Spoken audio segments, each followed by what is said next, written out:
Oke, baik. Di sini saya akan menjelaskan mengenai visi dan misi pemerintah Kota Serang di Dinas Kesehatan. Nah, yang pertama visinya itu menguatkan peradaban berbasis nilai-nilai kemanusiaan. Nah, kita bahas tentang misinya. Yang pertama, menguatkan peradaban berbasis nilai-nilai kemanusiaan. Yang kedua, meningkatkan sarana dan prasarana daerah yang berwawasan lingkungan. Yang ketiga, meningkatkan perekonomian daerah dan pemberdayaan masyarakat yang berdaya. Dan yang keempat, meningkatkan tata kelola pemerintahan yang baik. Oke, kita masuk ke faktor internal, yaitu ada kekuatan. Yang pertama, SDM kesehatan kompeten. Yang kedua, anggaran kesehatan daerah stabil. Yang ketiga, penerapan SOP dan digitalisasi pelayanan. Yang keempat, ada potensi kebutuhan layanan kesehatan masyarakat tinggi. Nah, ada juga kelemahannya, yaitu distribusi alat medis dan fasilitas belum merata, dan ketersediaan obat dan material kesehatan tidak stabil. Oke, kita masuk ke faktor eksternal, yaitu ada peluang. Yang pertama, kesadaran masyarakat terhadap kesehatan meningkat. Yang kedua, transformasi digital, kesehatan berkembang cepat. Yang ketiga, dukungan politik dan pemerintah terhadap sektor kesehatan tinggi. Yang keempat, bonus demografi. Ada ancaman juga. Yang pertama, gaya hidup masyarakat sebagian masih tidak sehat. Yang kedua, wilayah geografi sulit dijangkau. Yang ketiga, fluktuasi ekonomi mempengaruhi anggaran. Baik, kita masuk ke analisis faktor internal IFAS. Interpretasi skor IFAS-nya yaitu 2,97 yang artinya kekuatan internal lebih besar dibandingkan kelemahan. Nah, kita masuk ke faktor internal. Yang pertama, SDM kesehatan kompeten kategori kekuatan bobot 0,15, rating 4, skor 0,60. Yang kedua, ada anggaran kesehatan daerah stabil. Itu kategorinya kekuatan bobot 0,12, rating 3 dan skornya 0,36. Yang ketiga, penerapan SOP dan digitalisasi pelayanan kategori kekuatan bobot 0,15, rating 3 dan skor 0,45. Yang keempat, ada potensi kebutuhan layanan kesehatan masyarakat tinggi.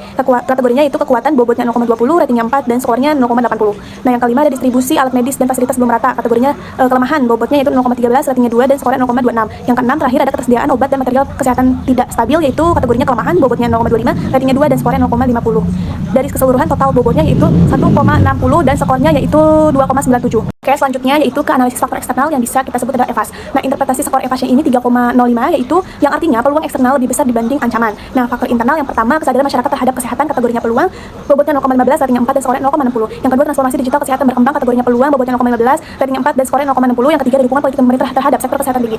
Kategorinya peluang, bobotnya 0,15, ratingnya 4 dan skornya 0,60. Yang keempat, ada bonus demografi yaitu usia produktif tinggi. Yaitu kategorinya peluang, bobotnya 0,10, ratingnya 3 dan skornya 0,30. Yang kelima, ada gaya hidup masyarakat sebagian masih tidak sehat. Kategorinya itu ancaman, bobotnya 0,10 dan ratingnya 2, skornya 0,20. Yang keenam, ada wilayah geografis sulit dijangkau. Kategorinya ancaman, bobotnya 0,15, ratingnya 2 dan skornya 0,30. Yang ketujuh, ada fluktuasi ekonomi mempengaruhi anggaran. Kategorinya ancaman, bobotnya 0,20, ratingnya 2, skornya 0,40. Totalnya itu total bobotnya 1,00 dan skor keseluruhannya 3,05. Jadi di dalam tadi kita udah menghitung bobot dan interpretasinya. Nah, dari keseluruhan faktor internal dan eksternal, kita berada di kuadran 1, yaitu lingkungan internal itu kuat karena bobotnya itu karena skornya itu 2,97, lingkungan eksternal yaitu peluangnya besar, skor akhirnya yaitu 3,05. Arah strateginya yaitu buat strategi atau strategi pengembangan atau agresif.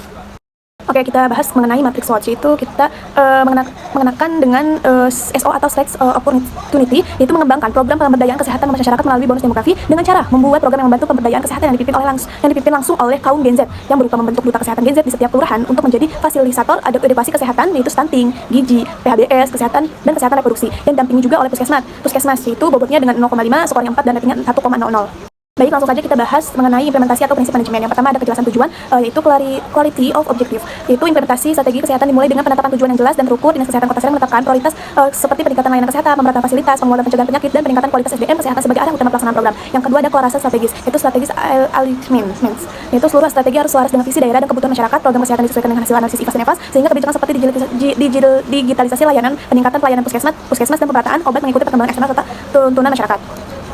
Prinsip manajemen strategi yaitu yang pertama ada komitmen kepemimpinan, yaitu kepemimpinan yang kuat menjadi kunci keberhasilan implementasi program kesehatan. Pimpinan dinas berperan menjaga konsistensi arah kebijakan, memastikan dukungan untuk peningkatan layanan, dan membangun komitmen seluruh tenaga kesehatan agar strategi dapat berjalan efektif. Yang kedua ada pengelolaan sumber daya, yaitu pelaksanaan strategi memerlukan pengelolaan sumber daya yang optimal. Dinas kesehatan memaksimalkan SDM kesehatan, meningkatkan keterampilan melalui pelatihan, mengoptimalkan anggaran, serta memastikan pemerataan distribusi fasilitas dan obat di seluruh wilayah layanan.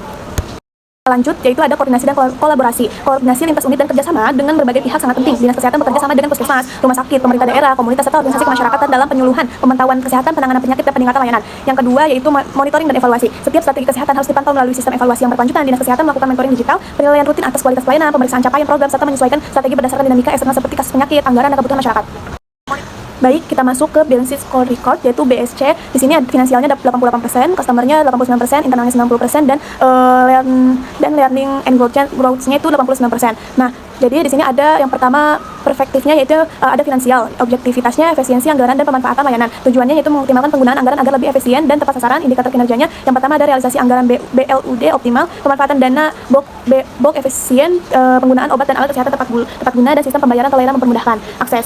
Yang kedua ada customer, yaitu peningkatan efisiensi proses layanan dan program kesehatan objektivitasnya. Yang kedua ada tujuan memberikan pelayanan cepat dan memudahkan antrian. Indikatornya ada waktu tunggu layanan cepat, antrian tertib dan tidak menumpuk, terus kepuasan pasien meningkat, terus layanan prioritas untuk kelompok rentan. Yang ketiga ada di internal, objektivitasnya itu peningkatan efisiensi proses layanan dan program kesehatan. Tujuannya agar inovasi program dan efisien alur pelayanan. Indikatornya ada alur pelayanan dan pendaftaran hingga pemeriksaan lebih cepat, sistem antrian online berjalan baik, program kesehatan masyarakat terlaksana efektif, koordinasi antar unit pelayanan lancar, dan serta ada juga yang keempat, learning and growth, yaitu objektivitasnya pengembangan SDM dan inovasi pelayanan dan tujuannya meningkatkan kompetensi pegawai dan membangun budaya kerja inovatif. Indikatornya ada pegawai mengikuti pelatihan rutin, kegiatan pengembangan SDM berjalan melalui workshop atau K3 atau dan lain-lain. Ada juga kompetensi pegawai meningkat dan terakhir pegawai berprestasi dan inovatif semakin bertumbuh.